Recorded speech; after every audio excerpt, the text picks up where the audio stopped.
Hello everybody, it's Des here, Desi, and Reynard back there trying to climb up my closet, I guess. But anyways, welcome back to Ramblin' Rollers. Recap and review for Rollers Aerois episode 9. Now, once again, before we start, a few things. Once again, the daddy count. This week I bet at 7. I forgot what I said I betted last episode. I decided not to watch, so I just bet at 7. But today it was 3. So congratulations to those who won. Next week I'm gonna bet 12, because why not? And, also there was no Kay today. She's a busy bee. And, there is no episode next week. So, hopefully, maybe I'll review a one-shot. Maybe, if I do decide to do Ramblin' Rollers. Or maybe I'll do another video. Or maybe you guys can just suggest something. I don't know. Depends how, busy I'll be. Because it'll probably take some time. Because so you have to watch an episode or write a script or something like that. But I will see what I can do. But, yeah, let's get right into the episode. Now, this episode is filled with a bunch of lore for the world of Aerois and one specific character, which we will get to later. First off, we learned a bit about the Sky Cities and about the weather. Interesting, I know. Actually, it's kind of interesting. Some are, not... some of the Sky Cities, the weather isn't controlled, but some, especially specifically where Lucius is from, are controlled. And so, he doesn't know about, weather patterns and stuff, why it's so cold and stuff while he's down the ground.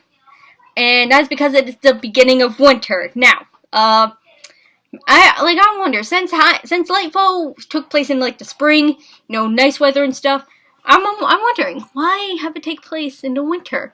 Maybe it's just because he wanted to, he just wanted something new. I don't know. Wanted a bit of a challenge. Who knows? Something like Skyrim, maybe. I don't know. But we'll see. I guess we'll have to see down the line. Or maybe he just wants to make the Christmas special canon this year. Who knows? But yeah, They got the money to fix Arbel's leg, so they decided to go do that. But yeah, they're becoming sort of famous in the town and well-known because they survived their last adventure. They survived going to Dwarven City. I forgot the name of it, but, they survived. And so, an old farmer man comes up to them and asks for the group's name. Now, I have a feeling this is Mark's way of, kind of pushing, okay, the Lightfall crew didn't have a name. We're gonna need a name. I want to be like Bob Smoking. I want to be like my dad. We need a name, and we didn't get a name for the group this episode. But chat really wants them to be called Broken Sky, and do we really want them to be named after the goddamn terrorist group from the Lightfall campaign? Really, guys? Really? Do you want another Felania? I mean, she was a great villain, but do you want another Felania? I don't want this group to head down a dark path, especially Nova. She's too pure. Okay. But yeah, and also the farmer man asks for about 20 gold something, because probably got a lot of riches while they're down there. And Lucius kind of gives it to him in exchange for having people gather around and try to think of names for the group, which we'll get to later. But yeah, at that point, people start, a bunch of other people start asking for, some money, which, of course, I knew that was gonna happen, but yeah, they decide, to go to Rosalina and have them set up a charity for this town. And so, Lucius and Quill go to do that, but, Nova and Sentry go to heal Arvel's leg, and Ayla, since Katie isn't here this episode, I guess Mark really didn't want to roleplay her, so her only lines in this episode were, nope, I'm going back to the tavern. Which, by the way, I gotta mention some, Ayla later this episode, but it's, at the end of the episode, so we'll get there when we get there. But, alright. So, yeah, they heal up Arvel's leg using a ritual that Nova wants to learn, And the priest said he'll think about it because he didn't really want to, like, just give it away to anybody because it was a gift to him. And Century asks about, like, this oath thing she heard in one of her visions. And well, the priest says that it sounds like an oath. It's to, like, maybe whether, but we don't know whether it's to, like, a god or someone else. I have a feeling it's to that, like, princess girl. I guess she was looking after her past. I don't know. We don't really know much about Century's past yet. We know she was looking after a girl, and I think she was some sort of royalty, but we'll find out when we get there, hopefully. And so, yeah. And then, after that, we cut back to, Lucius and Quill. If you're wondering why I skipped over a bunch of that part, it's because I recorded it over, like, 4 to 5 times already, and I just really want to finish this video, goddammit. But yeah. So they run into Vala, and and this is where we get some Vala lore, which is great. I absolutely love this part of the episode. They talk a bit about her magic, and like, people at first, like, the other priests thought she had wild magic, but Yusuf knew that that's not the case. So, but they don't know what it is. And we also find out that erythium comes from underneath the Sky Cities, which apparently halflings love to mine, and it's not racist. I fucking love Mark Humes, man. But yeah, oh yeah, and so, yeah, we go back to Vala, and we learn that her first memories was when she was around 4 or 5 years old, maybe 6. And like, everything was dark until, like, people in robes open something, like a door, like, vault or something, I don't know, like, open up to the world, and she was pulled free from wherever she was. I want to learn more about this, okay? What the fuck has Bella been up to? Who put a small child in there? What kind of irresponsible parent?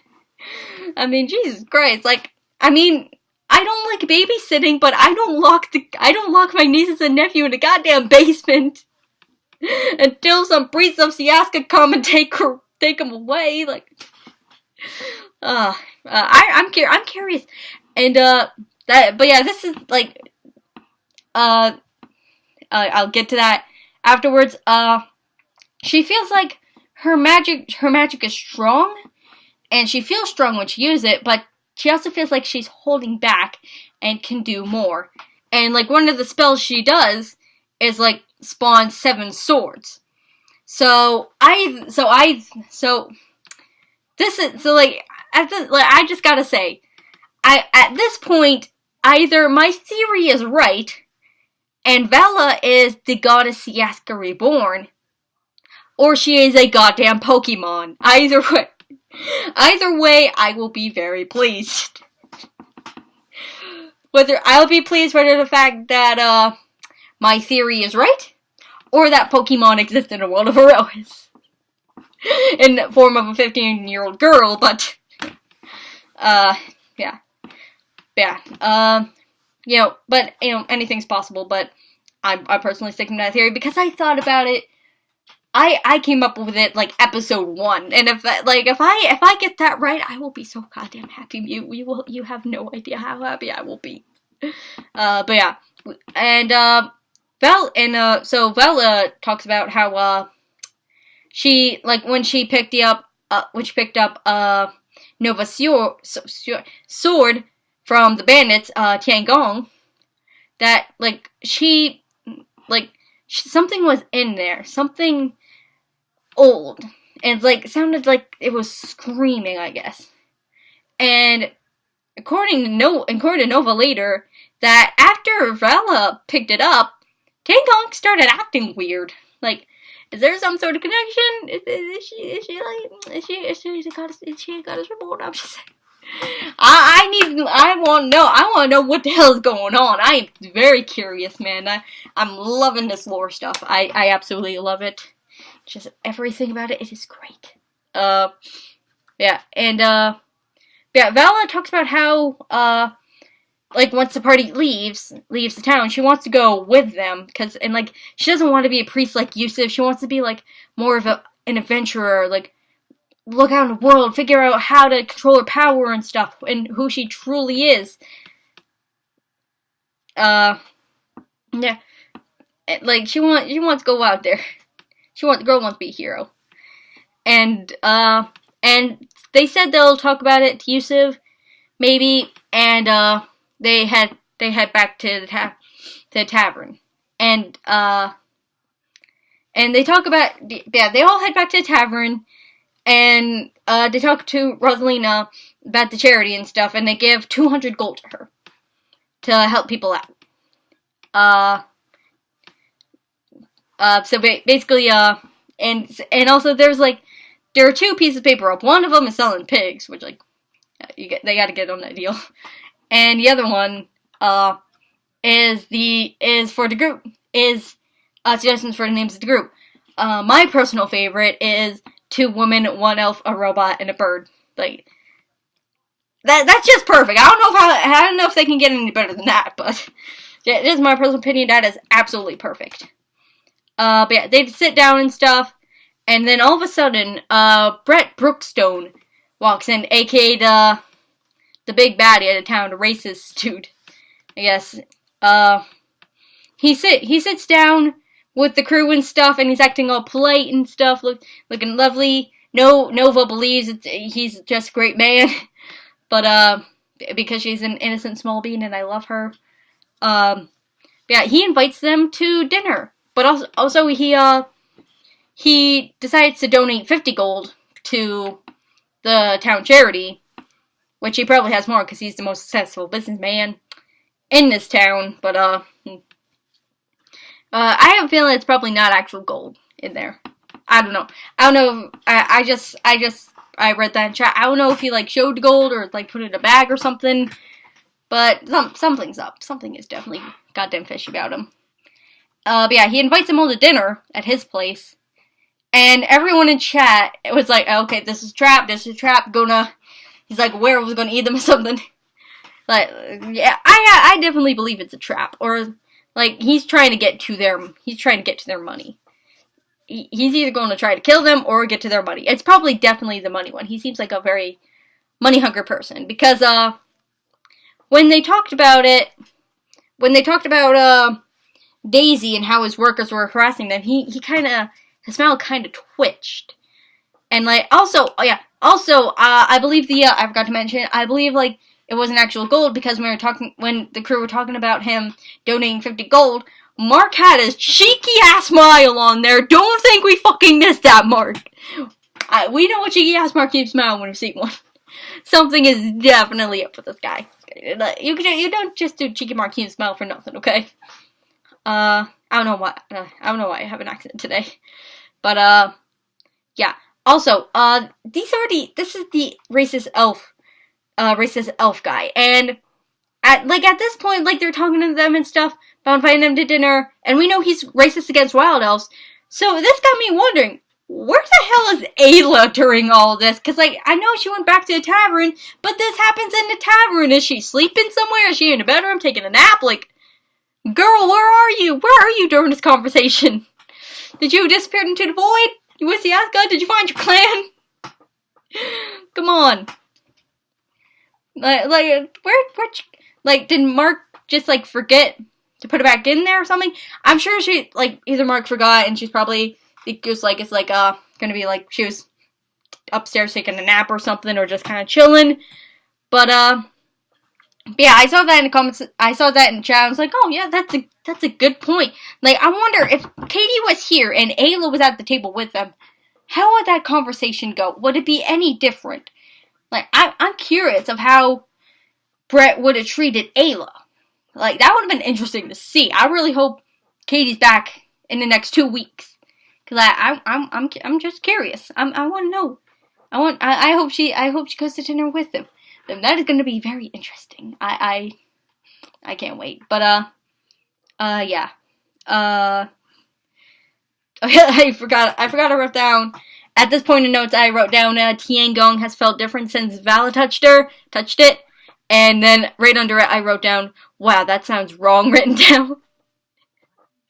But yeah, and so yeah, Nova talks more about Tiangong once Brett leaves, and that Tiangong doesn't really feel evil. It's more scared. It's like, scared of what? Scared to go to shadows?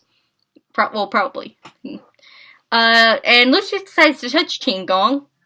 See if there's see if he can feel anything from it like he did with the Yakkos. He touched it and clears his mind, and he hears a masculine voice saying Chromat. And, he at first he's like, oh man, I wonder what it means. And he's like, wait, aren't you like a Chromat sorcerer's like, oh yeah! I love you, Lucius. My character is kind of a bit of oblivious like that too sometimes, so I feel like my character Esme, short for Lady Esmeralda Savannah von Melody Immortalis Tapachi III, would get along quite well with him. Though she does know what a cow is. Yeah. And Nova also talks about the hammer and stuff, magical abilities. Though I missed what happened, if she did anything with it, if she ate it. I highly doubt she did. I don't think she did. I wouldn't notice if she ate a goddamn hammer. And that's basically the episode. I can't wait for the next one. It's gonna take 2 weeks. So I don't know what I'm gonna do next Sunday, man. But anyways, what did you guys think? Tell me down in the comments below. I'd love to hear from you guys. And yeah. I'll try to figure out something to do next week. Maybe, I have a few video ideas I might do. I have to write a script, but I think I'll have time to do that. I'll try my best to get something out next Sunday. If it's not a Ramblin' Rollers, it's going to be something else. I'll try my best. Okay. Thank you guys for watching, and I will see you in the next video. Peace.